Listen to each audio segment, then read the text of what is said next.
Olá, seja muito bem-vindo. Na fé cristã, piedade e compaixão caminham juntas e se complementam. Da devoção a Deus, emana o amor ao próximo, a caridade em Cristo Jesus. O termo piedade refere-se, em primeiro lugar, a um sentimento de reverência e devoção a Deus. Na prática, eu amo a Deus porque Ele é a suma bondade e amor. Existo porque Ele quis desde o princípio e está comigo sempre, por toda a eternidade. Por isso Cristo é chamado de Verbo eterno do Pai, pois há um princípio, porém o fim é eterno.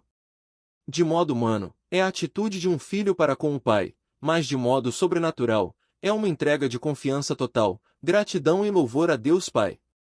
A piedade, nesse sentido, é a virtude que nos aproxima de Deus, tornando-nos mais sensíveis à sua vontade e misericórdia.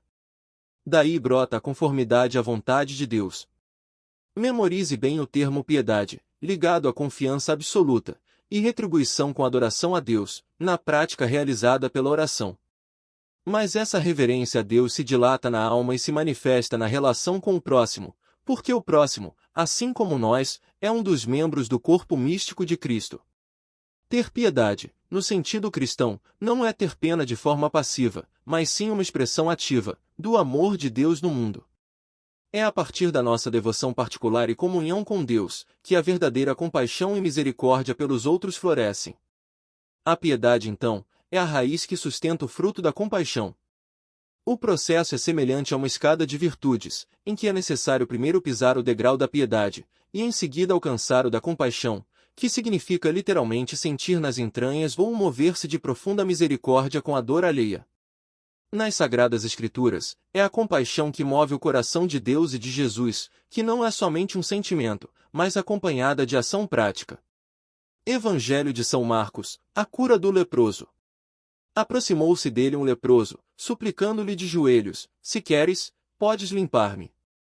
Jesus compadeceu-se dele, estendeu a mão, tocou-o e lhe disse: eu quero, ser curado.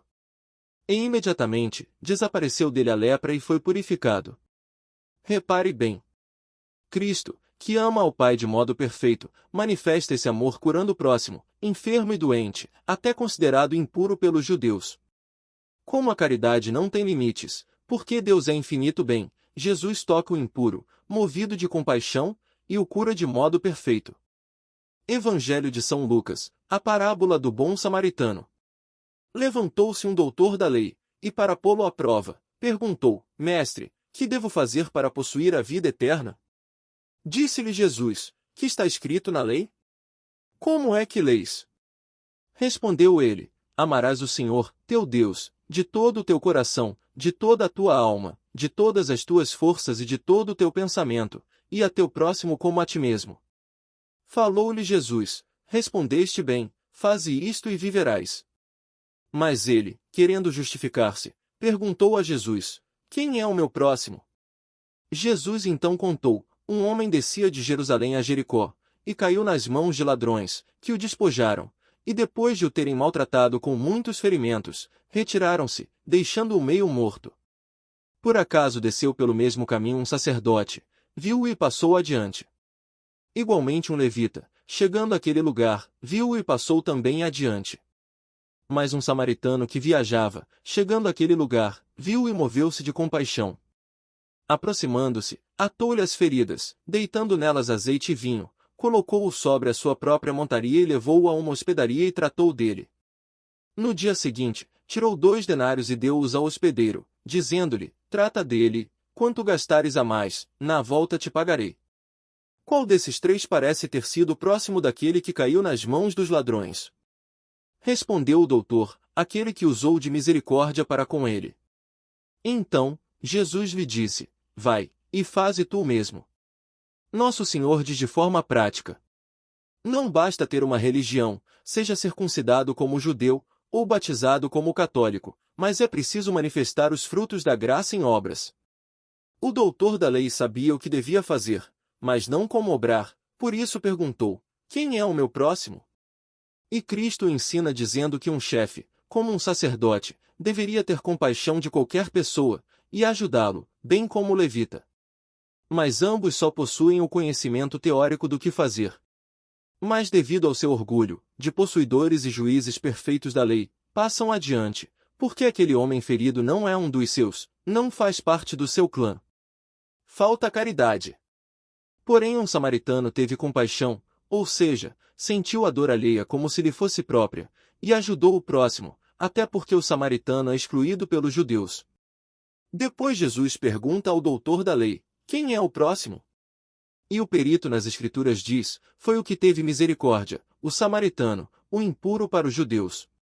Assim não importa o crachá da religião que temos, ou a hierarquia na instituição, ou o juízo que a sociedade nos atribui, mas que somos todos filhos de um mesmo Senhor. Evangelho de São Mateus, conversão de Levi. Partindo dali, Jesus viu um homem chamado Mateus, que estava sentado no posto do pagamento das taxas. Disse-lhe, segue-me. O homem levantou-se e o seguiu. Como Jesus estivesse à mesa na casa desse homem, numerosos publicanos e pecadores vieram e sentaram-se com ele e seus discípulos. Vendo isso, os fariseus disseram aos discípulos, por que come vosso mestre com os publicanos e com os pecadores?